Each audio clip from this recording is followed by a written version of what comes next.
Hello, today we are going to see an interesting topic, laboratory diagnosis of COVID-19, the perfect combination. Because many tests are available to diagnose COVID-19, which is the ideal combination. This presentation will throw light on this. See here, lab diagnosis of COVID-19. There are two type of tests available. One is direct, another one is indirect. Direct means demonstration of viral RNA and viral proteins. Example, RT-PCR and antigen detection. Indirect, it's immune response against the viral products. That means demonstration of antibodies. So antigen detection, antibody detection, and nucleic acid detection, which is best? We're going to see. There are different tests available and they have its own merits and demerits. First one is RT-PCR. Yes, among the available tests to diagnose COVID-19, this test is having highest sensitivity and specificity, almost gold standard. And the demerit, it is very costly and laborious, time consuming. Next is antigen detection. It is cost effective, but and it's highly specific. If it is positive, it's positive. And the demerit is low sensitivity. If it is negative, we cannot say it is 100% negative. Next is antibody detection. The merits, it is very cheap, field oriented, and we can do it for mass examination. But the minus point, it is not for early diagnosis because the antibody will appear after 7 days. So at the stage of recovery only we can diagnose, but we can use it for zero surveillance. That's the advantage. So these are the different tests and with different merits and demerits. So in summarize, RT-PCR is the referral technique, gold standard. Antibody detection, mainly for zero surveillance and epidemiological purpose, not for diagnosis, especially in early stage. So both are powerful. We don't know who is good, who is bad. Before deciding that, we should know the dynamicity of the disease. See here, this graph will give an idea to you. Based on the clinical, 0 to 5 days, asymptomatic. The symptoms appears after 5 days. So 5 to 14 days is symptomatic period. 14 to 21, decline. 21 to 28, convalescent. So easy to remember, 1, 2, 3, 4. First week usually asymptomatic, second week symptomatic, that's crucial, third week decline, and fourth week almost recovery, convalescent. So now we see the dynamicity. See, there are 3 graphs are there. See the blue color, that is viral RNA or antigen. Yes, it starts before appearance of the symptom, 2 to 3 days before appearance of the symptom, it appears and disappears after 28 days, 4 weeks. So RT-PCR will detect the person before appearance of the symptom. That's important. Asymptomatic people, easily you can catch with RT-PCR. Next is green color IgM, starts on 7th day and it disappears on 21st. And red color IgG starts on 14th day and it persists for many months. See here, IgM detectable 7th day and disappears 21st day, peak 7 to 10 days. Until the 7 days, if you do the antibody test, it will be negative. So that period is called window period. In the window period, we totally depend on RT-PCR because all antibody tests will be negative. And IgG appears on 14th and disappears, it takes few months. And day 28, there will be total disappearance of, usually total disappearance of viral antigens or RNA, and there will be peak of IgG.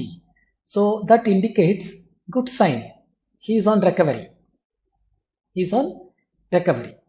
If there is no viral RNA and only IgG, almost it's a total recovery. So this is the dynamicity of the test. Just I am summarizing.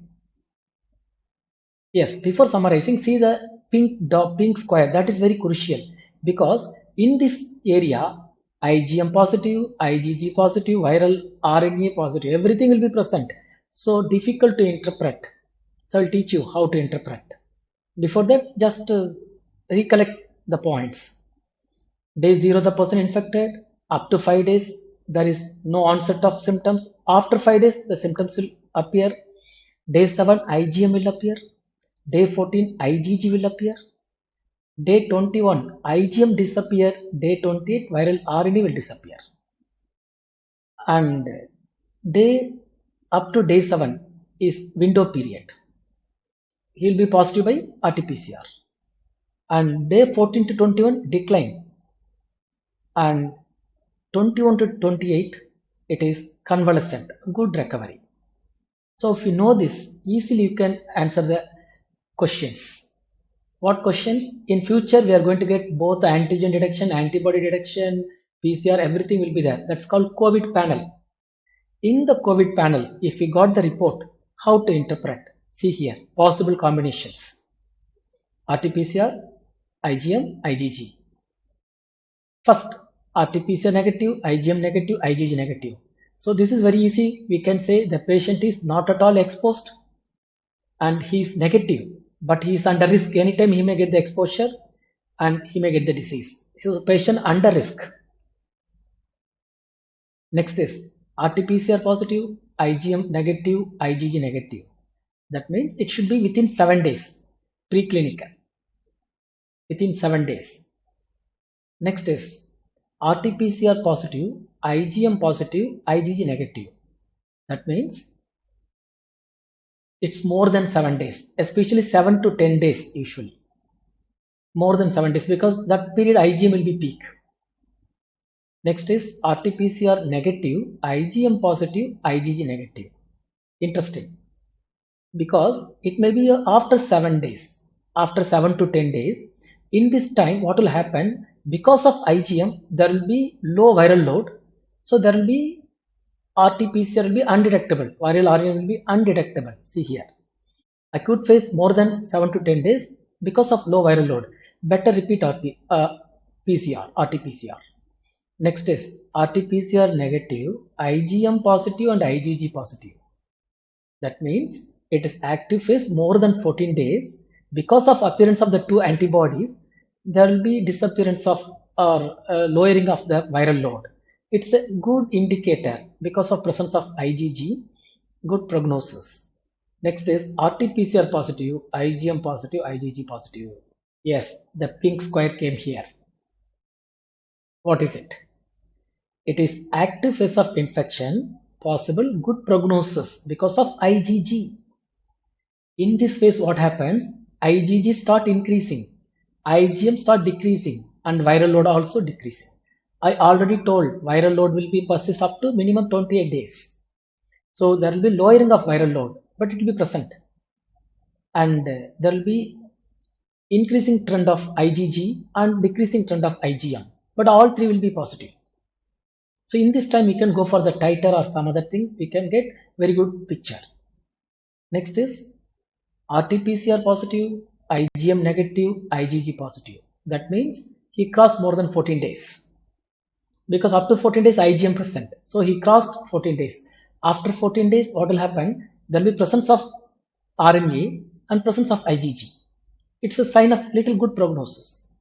Next is RT-PCR negative, IgM negative, IgG positive. It indicates, yes, convalescent over, he is healed, past infection or immunized. So this is the possible combinations. So do not try to remember all those things. I'll give very simple 3 points. RT-PCR, IgG. This is important. RT-PCR positive, IgG negative, infected patient.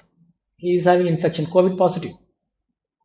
And RT-PCR negative, IgG negative, patient is under risk. Is COVID negative, but he is under risk. And third category, RT-PCR negative, IgG positive, possibly immunized. So first patient, he is risk to others. Second patient, he is risk to him. I mean, he is under risk. Third, he is immunized. So if you remember this, sufficient.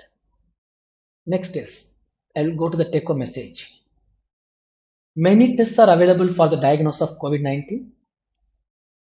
Each test has its own merits and demerits, we have seen. And one test does not solve all purposes.